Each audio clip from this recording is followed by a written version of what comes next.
Okay, this is how you get a bare wire so that it'll stick better. You just want to put the wire between the soldering iron and the solder, and then just melt some of the solder onto the wire. Now remember, when you're doing this, if you use the solder enough, you have to take safety precautions. And what would be a good safety precaution? Like Put one crack in a window, you could. Also, put it on a fan, or put your shirt over your face or something that can filter the air so you're not breathing in any harmful chemicals. okay.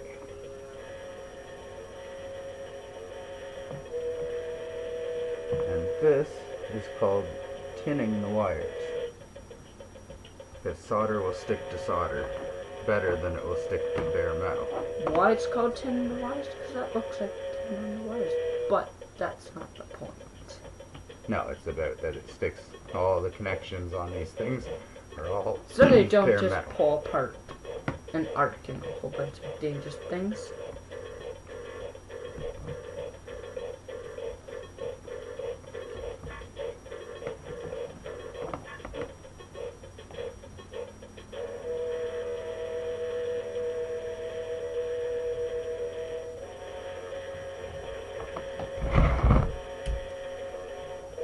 Sometimes you have to make the things more stable so they'll sit in the right place.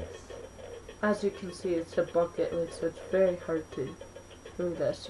I recommend a flat surface. And often we do this on the stovetop because we have the fan in as well. And the flat surface. But today's a little different.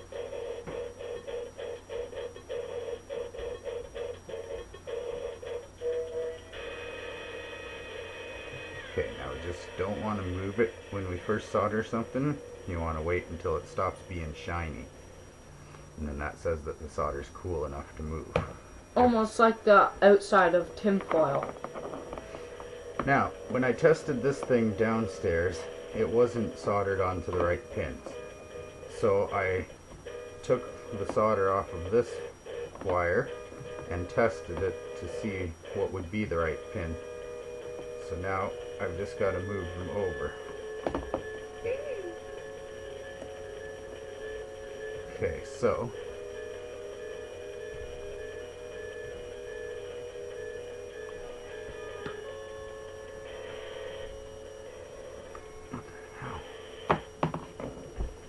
don't breathe this in. Don't do this at home.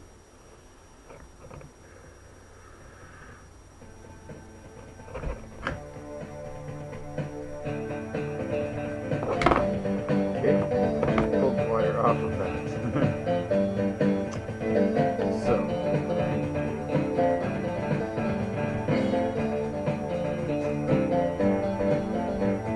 Do a start over. the thing about circuit bending and working with this stuff is you have to be patient. Because if you try to rush through it, it won't work out. Or you could end up burning yourself. Or Breaking in harmful chemicals, as I was saying earlier. the biggest thing is, for a long time of soldering, you have to really worry about breathing it in. In the short term, the biggest worry you have is sometimes these things fall on the floor while you're busy trying to solder them. So, Which is somewhat a cause of a hose fire. exactly. Sometimes that's how hoses burn down. Well, luckily, most people that work with soldering irons, Are super careful. I often just blow the smoke away. But sometimes it's not enough to do that. Well, if you worry about your risks, then I'd say don't attempt it. For anyone that's agreeing with all of these risky business things, I'd say give it that out. Don't trust yourself. Especially people under 13 should not do this without supervision. Okay, so what I found out is that one pin over is where these wires need to be. So that one's over. Now this one.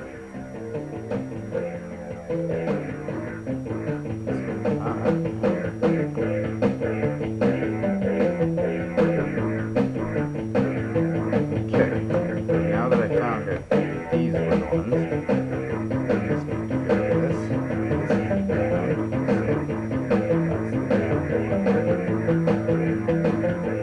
Which the ground is a negative, and the other part that sucks the energy into the device is the positive.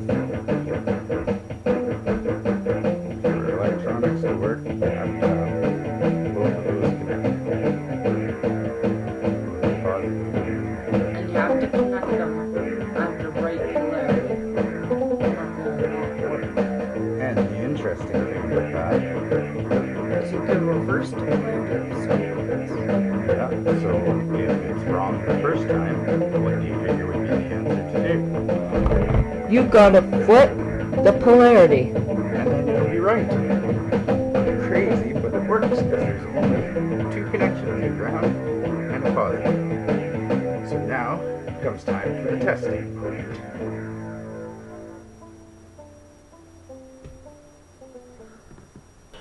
This is now the testing point. Okay, we've got our keyboard here that's circuit bent.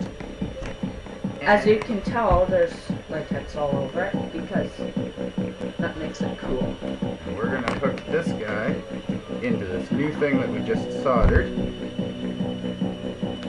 It is a homemade adapter, as you can see, because we're circuit benders, of course. You want to make your adapters homemade. Now here's the test. There's a radio over here, and this keyboard isn't connected to anything but this transmitter and our new adapter. Now let's see if our connections work.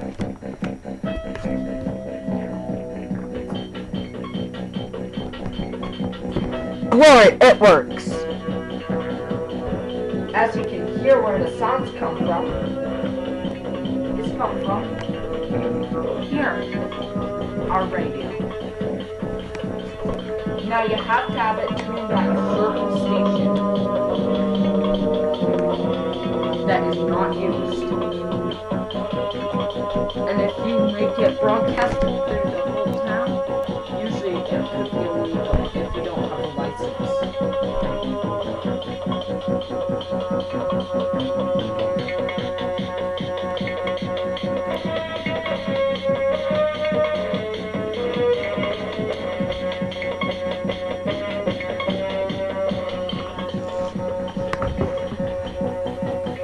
Okay, so as usual with circuit bending, it's a lot of trial and error because 50% of the time you might be wrong. And you just have to do what? Just gotta Reverse the reverse the polarity. polarity, yeah. And when you're dealing with a whole bunch of different points, what I like to do is attach what you know to be the ground wire or the positive wire, it doesn't matter. Take the other wire and just touch it to things. Doesn't do anything, doesn't do anything, doesn't do anything, and then that one does something. As you could hear the weird noise. Alright, so it's doing something, and there you go. Let me just turn up the volume for y'all to hear. That's working. So, All we have to do, turn off the transmitter for safety and then solder it. okay, so we'll turn off the transmitter. Then we will solder onto the spot.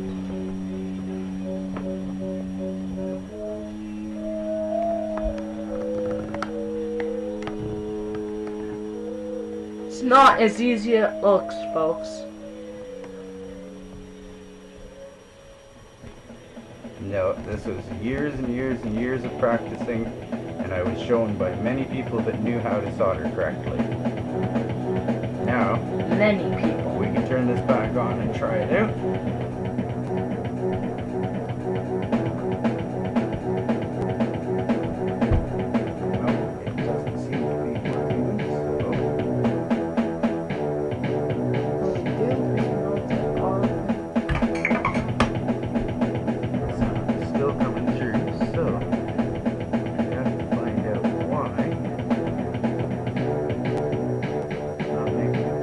This is what we mean by trial and error, and not as easy as it looks.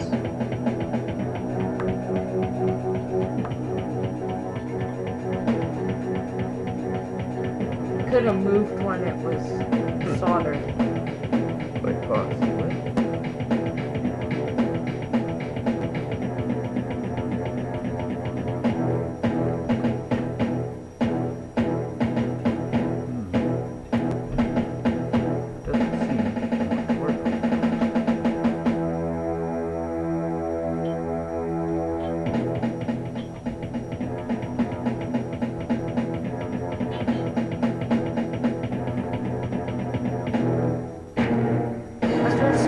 Positive and negative, plug in backwards, it won't work. You can't plug in backwards anyways. That's why one's big and one's small. And the bigger one is the one that has the ground wire.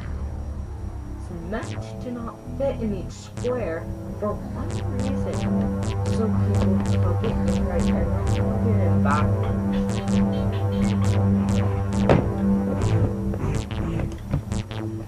Okay, now, we found a better place to connect it here.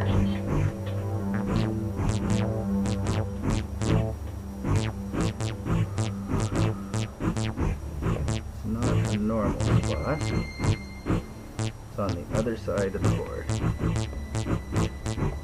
Very different spot, but will work.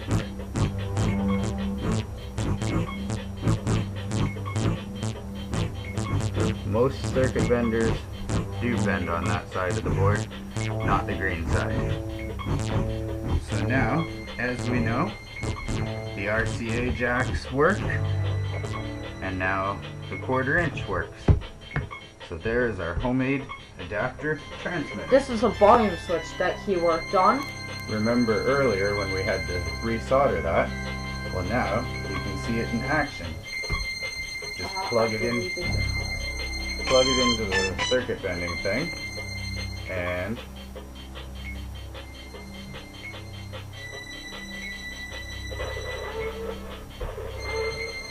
now the sound that it's supposed to be making is, let's turn that on. It's supposed to go, but then when we turn this, it changes the sound. It's amazing. And that's what it's supposed to do. and we turn it, and it goes back to normal. A little thing to remember for all you that like to make different music, like Steve here from UFO Rico. This is a simple way to do it. But it's not necessarily simple.